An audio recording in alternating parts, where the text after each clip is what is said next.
Vasudevaya. ¿Alguien me quiere ayudar a leer todos los versos?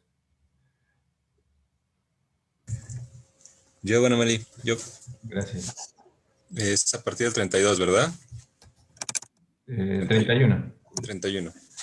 Dice, texto 31. Mientras las damas de la capital de Hastinapura los saludaban y hablaban de ese modo, el señor, sonriendo, aceptó sus gratos saludos y, arrojando la gracia de su mirada sobre ellas, se fue de la ciudad. Texto 32.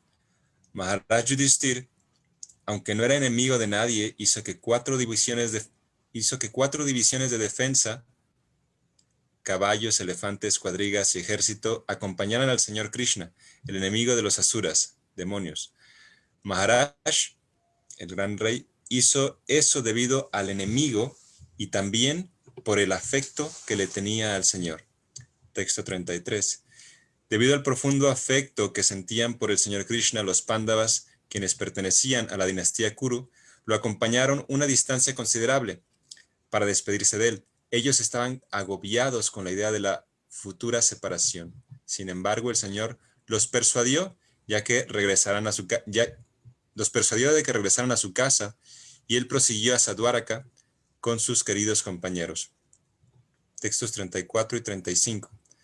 Oh Shaunaka, el señor se dirigió entonces hacia Kurujangala, Panchala, Shurasena, la tierra que se encuentra a orillas del río Yamuna, Brahmavarta, Kurukshetra, Matsya, Saraswata, la provincia del desierto y la tierra de agua escasa.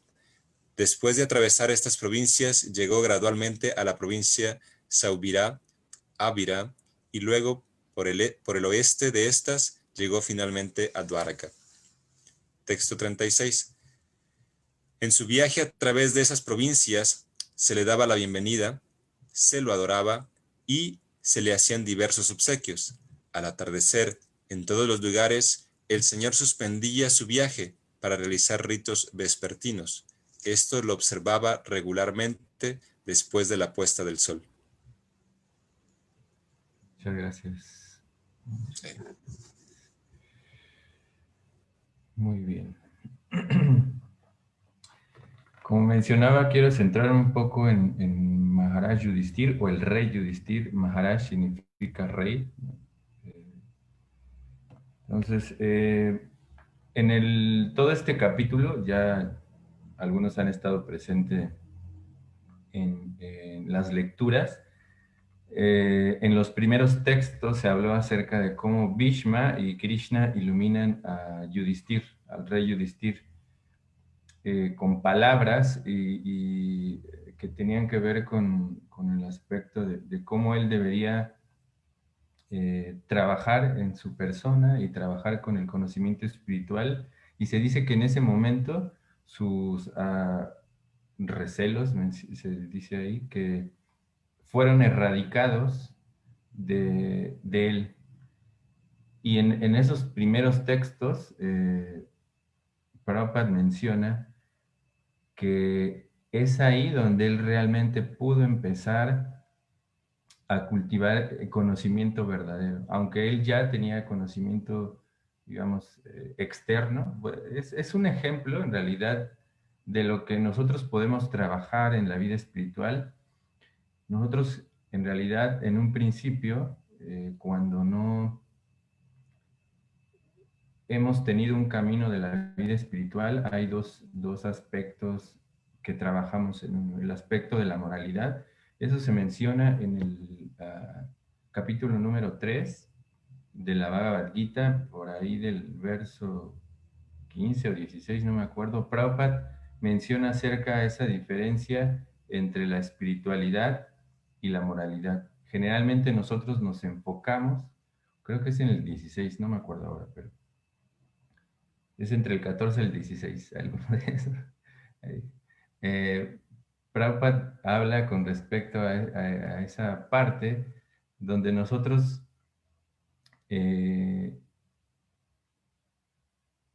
debemos en algún punto hacer una diferencia entre lo que significa moralidad y la vida espiritual, si nosotros analizamos la mayoría de los procesos espirituales, primero nos ayudan a mantenernos o a llegar a una plataforma, primero a llegar a esa plataforma, luego mantenernos en esa plataforma de bondad, es decir, llevar en nuestra vida actividades que nos van a hacer crecer, así como tal como Yudhishthira Maharaj, aunque en realidad él no necesitaba todo esto, es una muestra en primera instancia de que él en un principio eh, cayó en una situación muy compleja. Él, desde toda esta narración que hay del Mahabharata, en realidad todo esto es una continuación del-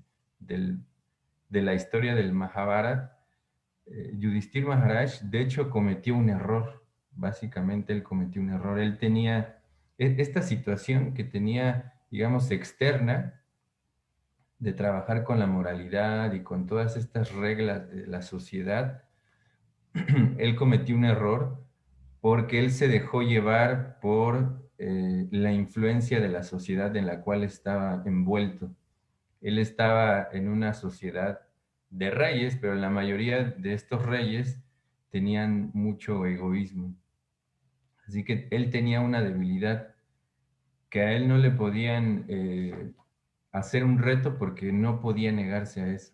Y de esa manera es que él perdió el reino, perdió a su familia, a su esposa, incluyéndose a él. Se dice que inclusive él llegó a ese grado de perderse a sí mismo.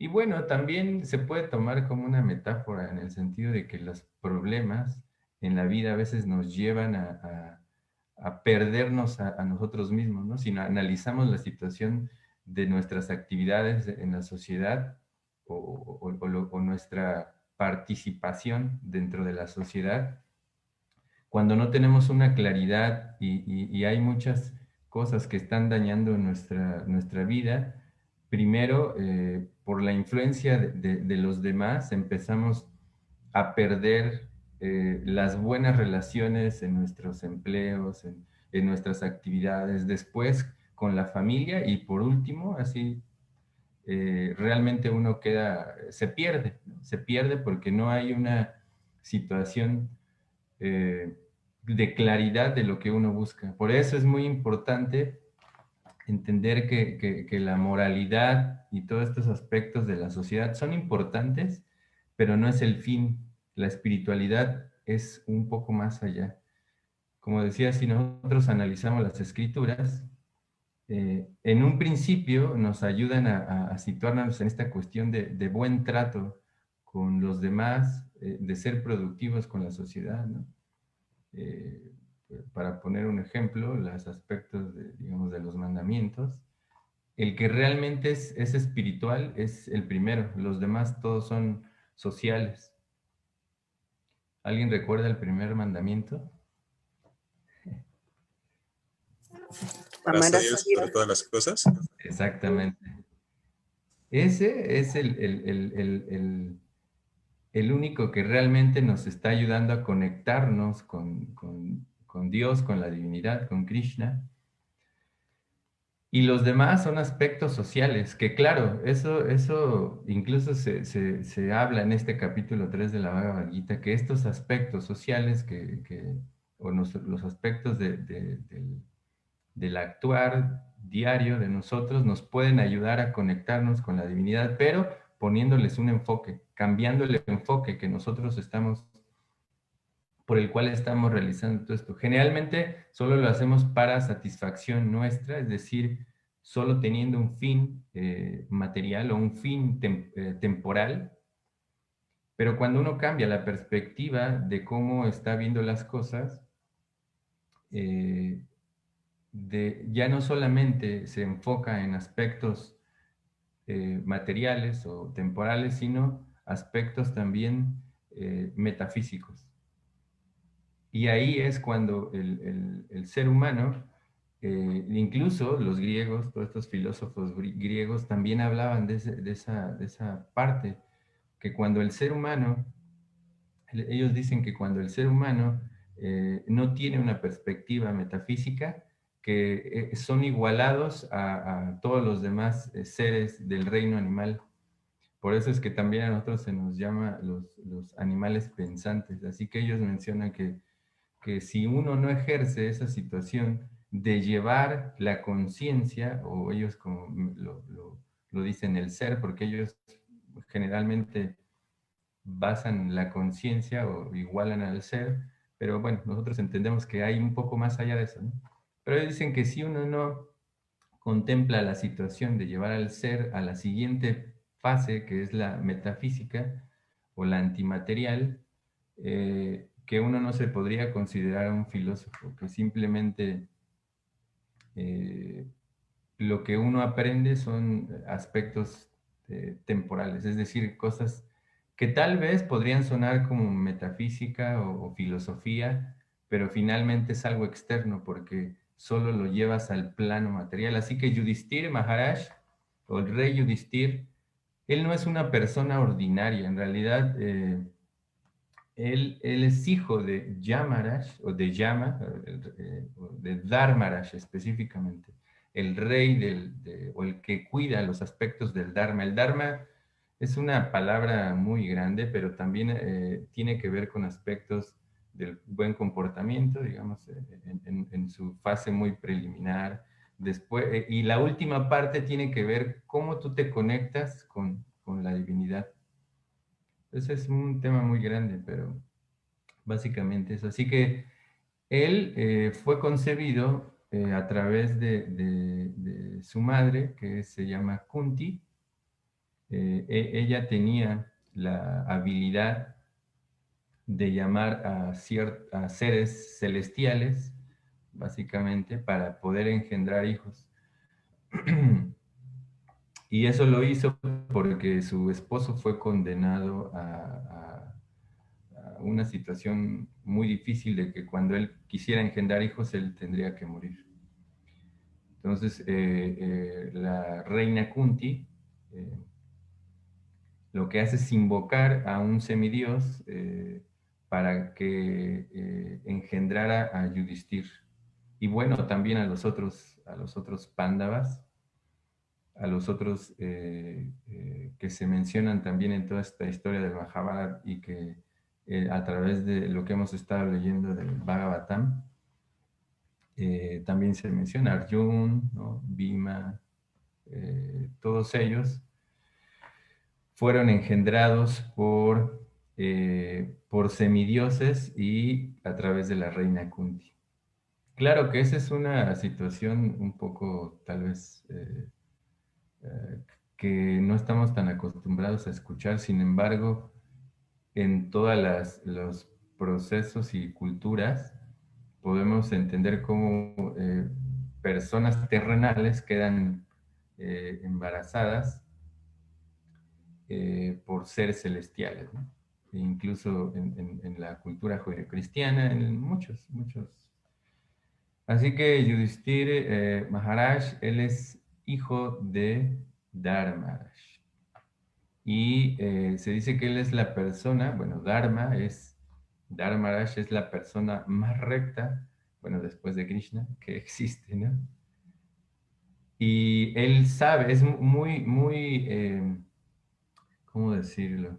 Eh, Muy equilibrado en lo que él ve a su alrededor, porque él tiene el trabajo específico de leer, digamos, las actividades que se han realizado cuando alguien muere. Uno visita generalmente a esta persona, a Dharmaraj, y él nos ayuda a entender cuál va a ser nuestro siguiente trabajo en la próxima vida.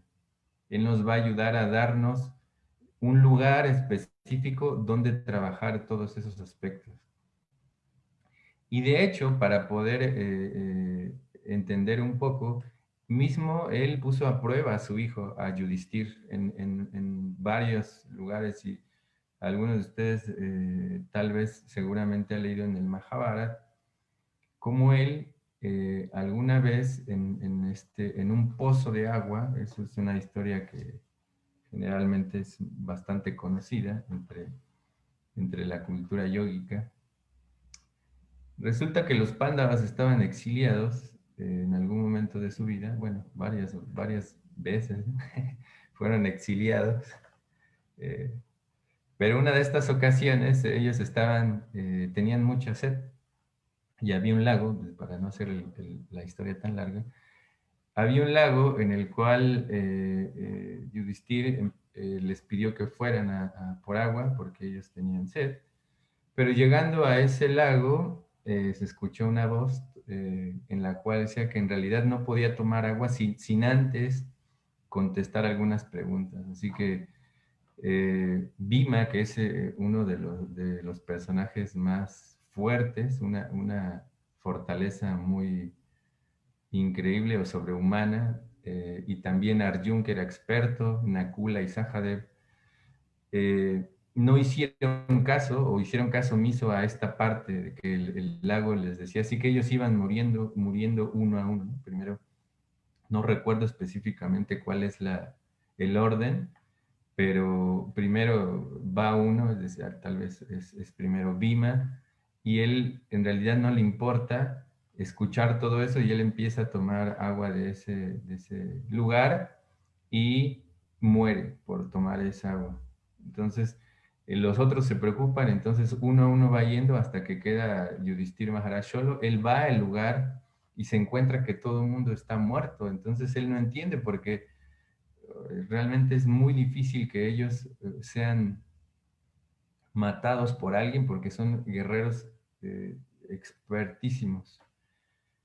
Así que él cuando llega al lugar se da cuenta que hay un ser que les está diciendo que para poder tomar esa agua, ellos tenían que responder preguntas las cuales no hicieron y por lo tanto ellos murieron. Así que Yudhishthira Maharaj se encuentra con esta persona y le menciona que si realmente también quiere hacer que sus hermanos revivan o que tomen la vida de nuevo, debería de responder muchas preguntas.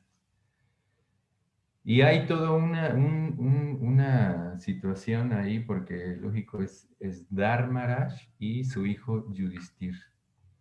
Entonces si ustedes pueden buscar, hay muchos lugares en internet, las preguntas de Dharma y Yudhishthir son muy buenas. Por ahí yo hice un video hace muchos años con respecto a eso, pero a lo que voy hay una pregunta específica. Ahí se habla mucho de moralidad, de muchas cosas. Pero Dharmaraj le hace una pregunta que es muy importante. Le pregunta ¿qué es lo más increíble que tú has visto en este mundo? Y Yudhishthir, teniendo ese trabajo o esa habilidad, o ese desarrollo de la visión más allá de la proximidad que tenemos nosotros, generalmente nosotros hubiéramos dicho, no sé, pues, cosas de la naturaleza, no sé, no sé, todas que para nosotros nos enamoramos muy fácil de la naturaleza, de las cosas que hay de este mundo, ¿no? Nuestros sentidos se están empujándonos a eso. Pero Yudhishthira Maharaj dice, lo más increíble que yo he visto en este mundo es que todos todos están muriendo, ¿no? Inclusive estamos nosotros observando que nuestra familia, amigos, y lo increíble es que vivimos como si no fuéramos a morir. Eso es lo más sorprendente que he visto en este mundo. Entonces, ahí es parte de esta charla que ellos tienen, bueno, de preguntas y respuestas. Así que Yudhishthira en realidad tiene un profundo conocimiento acerca de la vida espiritual. Sin embargo, él cae en esta situación compleja para que nosotros podamos entender en dónde estamos situados en lo espiritual y de esa manera podamos erradicar, como Prabhupada dice en los primeros textos, todo eso que nos aqueja como individuos para poder asimilar conocimiento espiritual.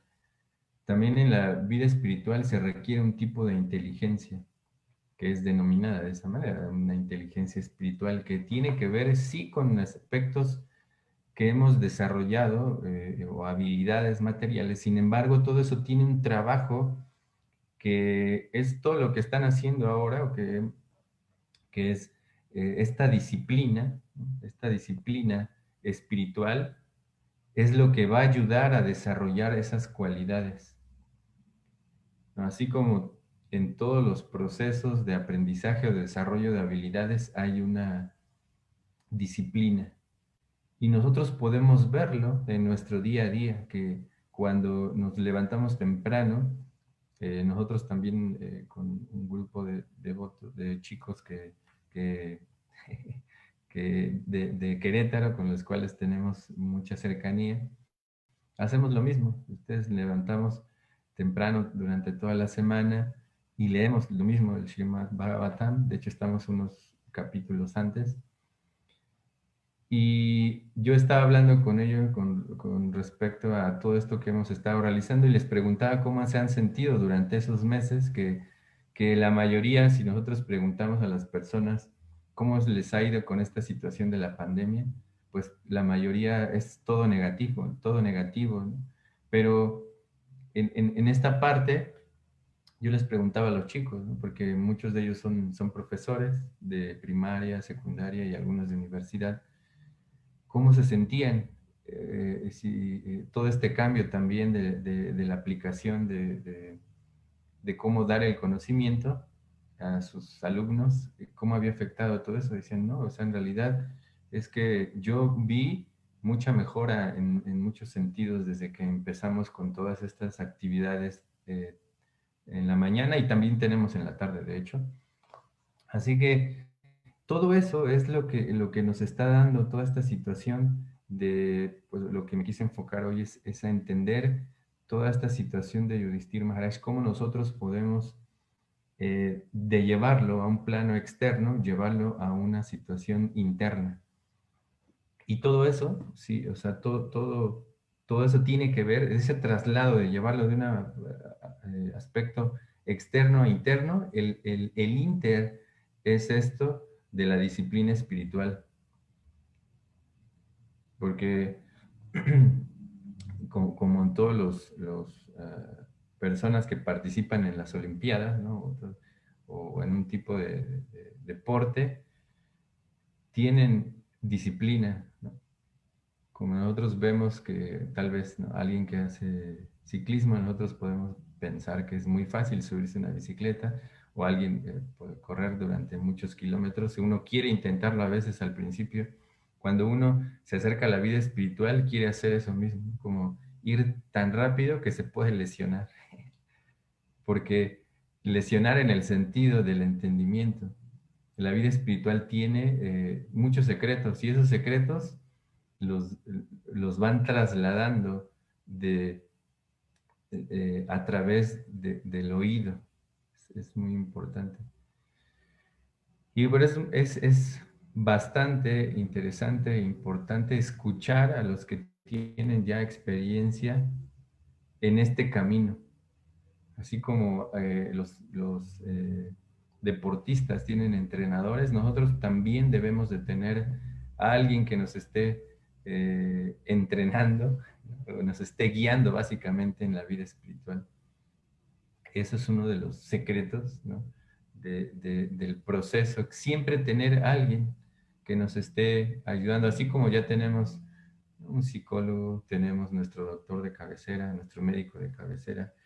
También para la vida espiritual debemos de tener a alguien que estemos consultando, que le estemos preguntando acerca de estos detalles de la vida espiritual. Y Yudhishthir, el rey Yudhishthir, realmente siempre tuvo personas que lo estuvieran cuidando. Así que él, para poder llevar de lo externo a lo interno, tuvo todo un proceso que terminó en o culminó en este aspecto de lo que dieron Bhishma y el mismo Krishna. Así que ¿Alguien tiene alguna pregunta, algún comentario, algún regaño? O me gustaría escucharlos o verlos también. Para mí es importante conocerlos. Todo bien la Hola, explicación, Prabhu. Todo bien. gracias. Para que no se quede todo el agua ahí. ¿Alguna pregunta, algún comentario también? El bote de la basura de abajo. ¿Por está? Ya saqué la basura. ¿A dónde? La de ese baño ya la vacié otra vez. Solamente que...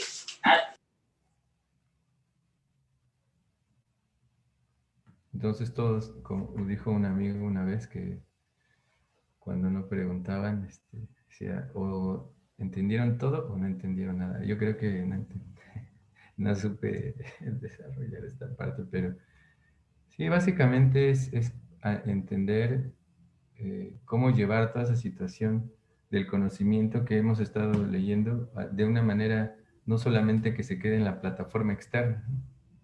Sino analizar todo eso para saber cómo nosotros podemos llevarlo en nuestro día a día. Eso es bastante importante. O sea, en realidad, cuando escuchamos, ¿no?, a todos los que nos han dado las charlas, debemos de analizar y qué es lo que nosotros podemos llevarnos a nuestra vida diaria, ¿no? Así cuando tomamos alguna clase, ¿no?, que se nos queda algo muy específico.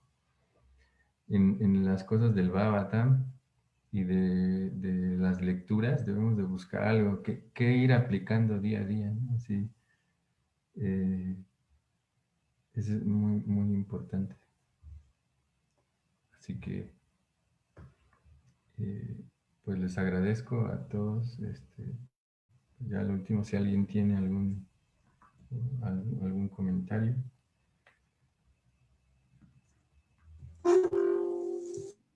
Gracias, Bonamali. Muchas gracias. Siempre me gusta mucho, ¿no?, que siempre es práctico, ¿no? Hay que llevar todo siempre a la práctica y estoy siempre de acuerdo, también de acuerdo con eso. Y bueno, también me gustó lo que mencionaste, que hay que ir reproduciendo esto, ¿no? Ayudar a las personas a encontrar este conocimiento de una forma, de otra, encontrar la manera de que llegue a las personas, ¿no?, para poder ayudarles. Realmente creo que es un conocimiento que puede solucionar todo. Realmente da una solución una solución de raíz. Yo sé que muchas personas cuestionarán y mencionarán que, bueno, es religión, es esto, pero a fin de cuentas es una filosofía muy, muy completa. Siempre yo me maravillo realmente de cómo cualquier pregunta que surge, cualquier duda, ¿no?, e incluso alguien puede decir, bueno, con este conocimiento luego surgen dudas más fuertes, ¿no? O sea, te encuentras con dudas que dices, ay, caramba. Y de alguna manera encuentras también solución. Claro. Digo, híjole, si las personas comunes se hicieran estas preguntas, se les quiebra la cabeza, ¿no? Así, ¿no? Así de, así que como los escarabajos, uno queda patas para arriba, que no, pues ya no hay nada, ¿no? Parece que no hay nada más que hacer, ¿no?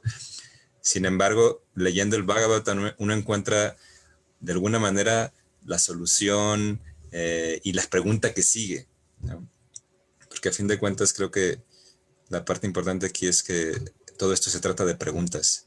Y eso es algo que a mí me encanta, ¿no? Me fascina que siempre hay que no se corta, digamos, esa... Me gusta mucho una analogía que hace mi maestro espiritual del elevador del raciocinio, ¿no? O sea, generalmente las tradiciones, la que quieras, ¿no?, de religiosas o incluso filosóficas, llega un momento en el que la gente es obligada a bajarse del raciocinio, así como que no, olvida. De hecho, me acuerdo un tío mío que mencionaba que es que yo, como no me gusta pensar mucho, me gusta, y me dio ese argumento, ¿no? No sé si lo hizo nada más por pues dar un argumento en general, pero dice, yo elijo, yo sé que tu filosofía es muy completa, pero yo elijo la filosofía católica porque Dios se pone como algo inalcanzable, ¿no? Porque ya no tengo que pensar más, simplemente tengo que creer, ¿no? Entonces digo, ok, ¿no? Dice, y me recuerda mucho eso que es bajar del elevador del raciocinio, ¿no?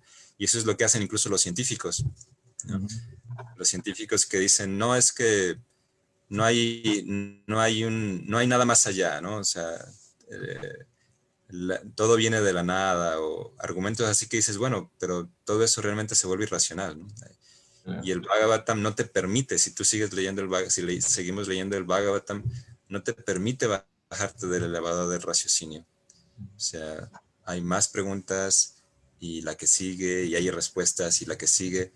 Y si no estás satisfecho, seguimos preguntando, ¿no? Eh, y también todo depende mucho de cómo preguntemos, ¿no? La actitud que tenemos al hacer preguntas, creo que esa es la parte más importante. Pero bueno, muchas gracias, Juan Amelie. No, muchas gracias, Tricia. Sí, muchas gracias. Lu, sí. Hola, buenos Hola, días a buenas todos. tardes. Hare Krishna, muchas gracias. Sí, efectivamente coincido con Rivas en esta maravilla de Bhakti Yoga, de conciencia de Krishna, porque para mí fue algo que me atrajo totalmente, ¿no? Esta posibilidad o esta invitación a desarrollar una inteligencia trascendental y no tener una fe o un acercamiento a Dios únicamente desde lo afectivo. Para Mm, mí eso fue algo muy feliz y que fue lo que finalmente me hizo tomarme, ¿no? de conciencia de Krishna. Esta invitación a usar la inteligencia, a usar la razón como forma de conocer a Dios, no solamente lo afectivo, ¿no? Y no solamente lo fenomenológico, lo experiencial. Y por otra parte, bueno, también a mí algo que me encantó de la clase de hoy es esta invitación tan interesante que nos haces a diferenciar o a tener claro que la moralidad no precisamente es espiritualidad, ¿no? Que sí es cierto que es necesario desarrollar una disciplina moral en nuestras vidas, pero que debemos de tener cuidado de que en ese proceso, yo lo veo así, ¿no? En ese proceso de malla, de la ilusión, ¿no?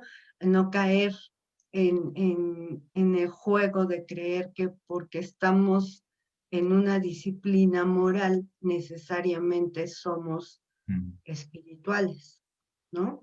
Sobre todo porque la moralidad, como tú acertadamente lo decías, pues depende de las imposiciones sociales o de los valores que van permeando a una sociedad. Entonces, esa invitación se me hace muy, muy interesante. Bueno, todo lo que nos planteas hoy, le agradezco ese recordatorio y muchas gracias. Hare Krishna. no, sí, muchas gracias. Gracias a ti. Sí, es realmente muy interesante esa parte de cómo nosotros tenemos que llevarlo de una manera aplicada y así como si es cada uno con la manera en que trabaja nuestro día. Yo he visto algunas de tus charlas en Krishna West, en Ciudad de México, y son maravillosas. Y eso es lo que nosotros, cada uno debemos de hacer, desde la posición en la que estamos, como decía Srivas. De hecho, ese es un secreto de la vida espiritual. Si uno realmente quiere entender más, o sea, los libros tienen una habilidad de decir que están vivos. Los libros te hablan, te responden, te cuestionan también muchas veces los mismos libros. Tienen esa habilidad. Pero para relacionarte de una manera más adecuada es cómo tú estás, lo que tú estás haciendo para que otros también se conecten con esos libros. Esa es una manera muy interesante. Si uno quiere realmente experimentar esa parte de esa conexión todavía más, ¿no? Si nosotros ya sentimos una conexión, así como lo que hacen muchos de ustedes que dan charlas, que muestran sus habilidades, ¿no? Como lo que ahora se está haciendo de Krishna West Arts, es algo increíble. Son todas esas cosas que pueden conectar a otros con este conocimiento. Entonces, si nosotros queremos experimentar eso, eh, desde donde estamos, acerquemos a más personas, acerquemos a nuestros vecinos, a nuestros amigos, de una manera inteligente, de una manera buena en la que ellos se puedan identificar, ¿no? Entonces, pues les agradezco a todos y a todas este maravilloso encuentro y todos los encuentros con los cuales siempre es un gusto estar con ustedes y muchísimas gracias y que tengan un lindo, lindo día. Muchas gracias, Banamali. Muy Gracias, bonita. También para mañana los invitamos a que quienes tengan un poco de tiempo den un breve repaso el día de hoy a todo el capítulo, porque mañana vamos a platicar un poquito acerca de eso, vamos a sacar como conclusiones, las realizaciones que tuvimos del capítulo. Sería bonito que lo platiquemos entre todos, que nos demos ese tiempo, esa oportunidad. ¿Va? Oye, Banamali, aprovechando que tenemos tiempo, y nomás para que no se termine estos momentos que me encantan. Alargarlo. Vamos a alargarlo. Voy a hacer un contrapunto. Ahorita que mencionaste lo de los 10 mandamientos y que únicamente el primer mandamiento es espiritual, pensando en los demás dije, ¿será? ¿No? ¿Será que los demás no son espirituales? Y tratando, ahorita, antes que estaba cerrando, así como que mi mente, dije, a ver, no, pero hay un mantra donde no estamos de acuerdo, que la misma Shastra no está de acuerdo con ello, ¿no? Porque, bueno, viendo los demás, los otros 10 mandamientos, que si bien recuerdo, pues básicamente son amar a tu padre y a tu madre, no robarás, no matarás, no recuerdo todos honestamente, pero los que me acordé dije, bueno, Fornicarás. ok, sí No son sociales, pero ¿cuáles? ¿Cuáles? A ver si me recuerdan los demás. No fornicarás. Respetar a la mujer de tu prójimo, ¿no? No desearás a la mujer de tu prójimo. Pero al hombre sí. Sí, bueno, no es cierto. Al hombre de tu prójimo. me acordé de No es que cierto, básicamente es una broma. me acordé del Varna Ashram, ¿no? Del Varna Ashram, digo, es que todos los demás es cierto que se refieren al Varna Ashram, ¿no? Y hay varios textos en el Vishnu Purana, el Bhagavatam, en el Chaitanya Charitamrita, donde de cierta manera el Varna Ashram, que para quienes no lo tengan, básicamente yo le llamo como una matriz, la matriz sociolaboral que Krishna establece para que funcione una sociedad. Básicamente las divisiones laborales y las divisiones de estados civiles, como yo le llamo. O sea, divisiones laborales, o sea, los asistentes, los administradores, los comerciantes, los guías, ¿ya? Y los estados civiles, que básicamente también se refiere, que le llaman estados espirituales, que es el estudiante, el casado, el retirado y el renunciado, lo llamo yo, ¿no? El renunciante. Y casi todos los 10 mandamientos hablan sobre eso, sobre el Varna Ashram, pero no me quedé pensando, bueno, es que, ¿cuál es el requisito? Porque hay un verso del Vishnu Purana que dice que la única forma de complacer a Vishnu es ay, ya se nos fue Vanamali. Se nos desapareció. Ahí viene, ahí viene. Ya estaba como Ahí, conectando. Ahí está. ahí está. Perdón, Sí. perdón. Que el Vishnu Purana dice que el Varna Ashram es la única forma de complacer a Vishnu, que los devotos, los devotos de Krishna se conducen de acuerdo a estas 4 divisiones laborales y 4 divisiones sociales, y es la única forma de complacer a Vishnu. Y me quedo pensando, ¿por qué? ¿No? Y creo que, solo para rápidamente hacer el punto, creo que la parte más importante es que no hay forma de relacionarse a nivel espiritual si uno no aprende a relacionarse a nivel básico, ¿no? Entonces, estos principios básicos de los 10 mandamientos, los otros 10 mandamientos que básicamente son principios sociales, y yo siempre me he dado cuenta que este mundo material es como una escuelita de socializar, ¿no? O sea, no es posible que ascendamos a un mundo espiritual donde todo mundo se lleva súper bien, donde las descripciones del mundo espiritual son así increíbles, ¿no? Porque pues todo es alegría, no hay ansiedad, no hay sufrimiento, no hay miserias. ¿Pero por qué? Pues porque básicamente todas las almas que se encuentran en ese plano son perfectamente sociales, ¿no? Claro. Son perfectamente sociales.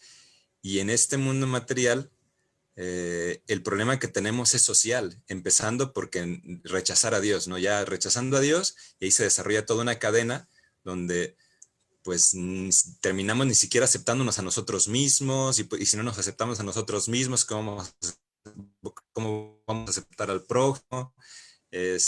Y no reconocemos lo que es nuestro y pensamos que lo que es del prójimo, porque empezamos a sentir envidia y se empiezan a desarrollar todas estas cuestiones de antisociales que básicamente son socialmente dañinas. Claro, claro. Entonces, me quedo pensando en realmente todas las cuestiones sociales no son espirituales o realmente las cuestiones sociales son la base de la vida espiritual, ¿no? Sí, La base de la vida espiritual para poder amar a Dios. sí, Entonces me quedé así, ¿qué opinan de eso?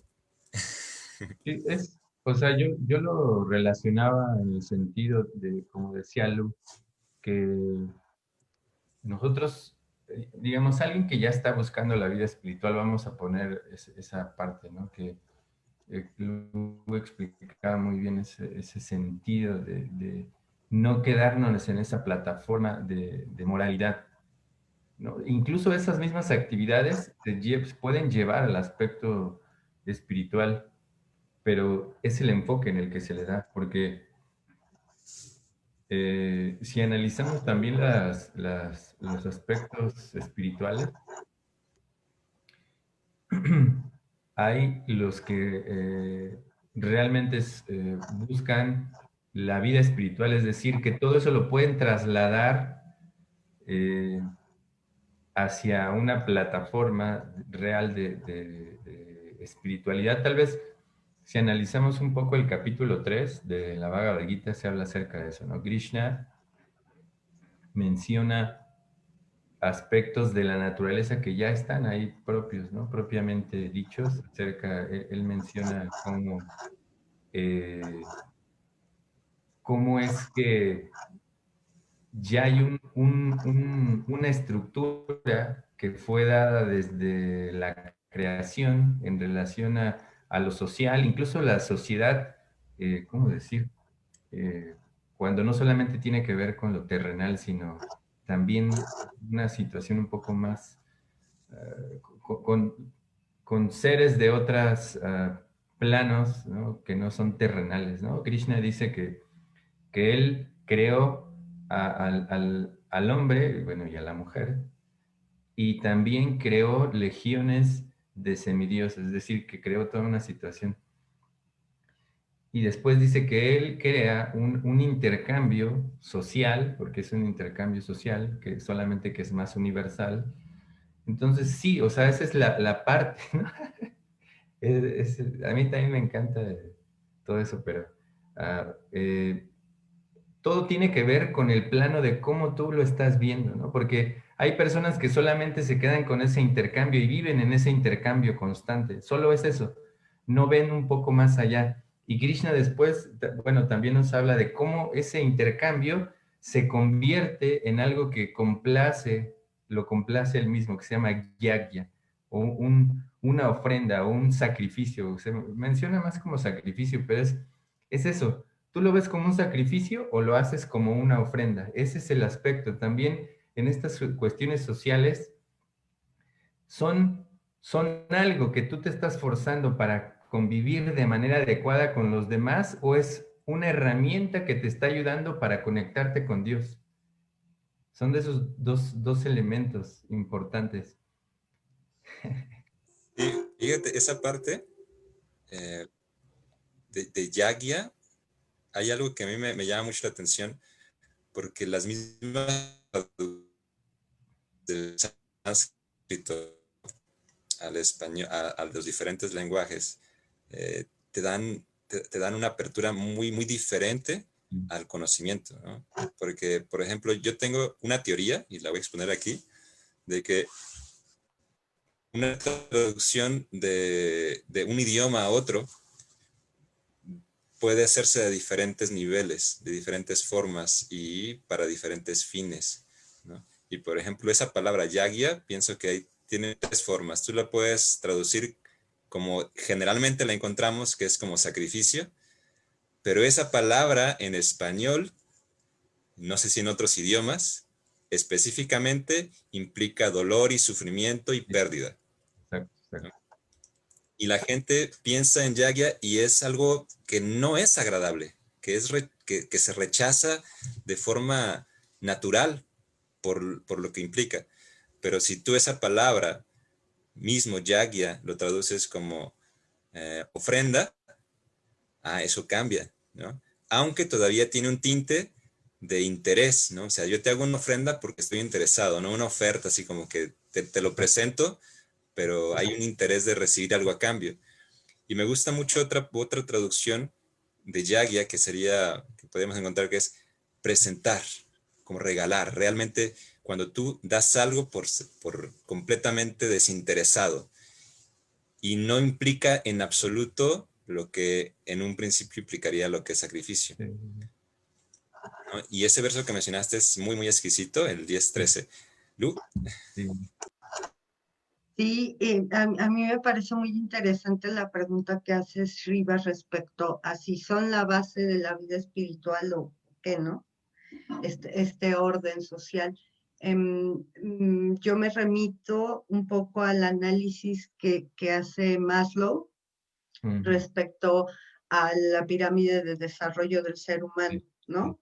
O sea, en la cima está la autorrealización y se requiere contar con una serie de necesidades que tienen que ver con la pertenencia, la seguridad, el afecto, ¿no? Que están en la base y que van a permitir que como seres humanos podamos ir avanzando hacia la autorrealización. Entonces, me atrevería a contestar a tu pregunta diciendo que sí son la base, ¿no? Son la base para que se den las condiciones individuales y sociales para una autotrascendencia, o sí, una trascendencia. Pero al mismo tiempo estaba analizando yo el otro día desde la psicología sistémica que finalmente el ser humano y la vida material y espiritual es justo eso, un sistema que se está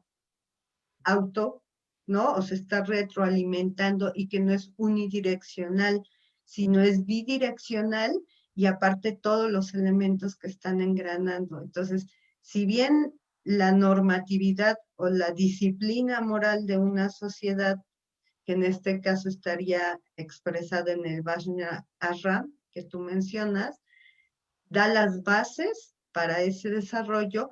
Al mismo tiempo, yo opino que ese desarrollo va permeando en que se consolide más esa organización social y esas normas. ¿no? Es Exacto, así, está interactuando todo el tiempo. exacto, exacto. Gracias. Yo también lo relacionaba, bueno, siempre desde que conocí Conciencia de Krishna relacionaba los mandamientos con los principios regulativos también, porque los principios regulativos no es que propiamente son la práctica espiritual, sino que te van posicionando en una plataforma donde tu práctica espiritual puede ser más fuerte, ¿no? Entendiendo que el objetivo último de la vida humana es el amor puro por Dios, encontrar esa relación eterna entre nosotros como entidades vivientes y Dios, entonces son como pasos a seguir. Entonces, ahí yo también coincidiría en la parte de los mandamientos, que el primer mandamiento es como esa meta última y todos los demás son los que gradualmente te irán llevando hacia ese camino, ¿no? Hacia esa dirección. Entonces, porque puedes decir que amas a Dios, pero si no amas a su creación o si no eres coherente con los principios del Dharma, entonces, ¿cómo puedes realmente demostrarle a Dios ese amor? Yo creo que el seguir principios es una forma de demostrar ese deseo de desarrollar ese amor, ¿no? Esa cualidad ya más pura, ¿no? Sí, sí, sí, sí, completamente. Sí, tal vez ustedes lo ven así, digo, porque tienen ya una situación de búsqueda de algo superior. Generalmente, incluso en escuelas filosóficas o en aspectos también que tienen que ver con estudios de la sociedad, hasta ahora es que se está tomando en cuenta esta parte de la espiritualidad. Eh, que en realidad eso en la antigüedad existía, pero a través de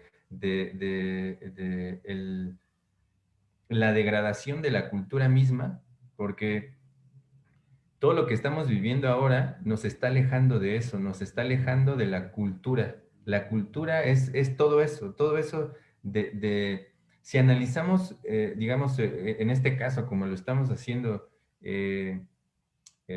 con los mandamientos, si analizamos el momento cultural que se vivía en ese momento para que surgieran todos esos mandamientos, era porque era necesario retomar la cultura en un inicio. Entonces, retomar la cultura y a partir de ese punto, emprender una búsqueda espiritual no siendo como mencionaba Lu, no solamente desde una cuestión emocional, ¿no?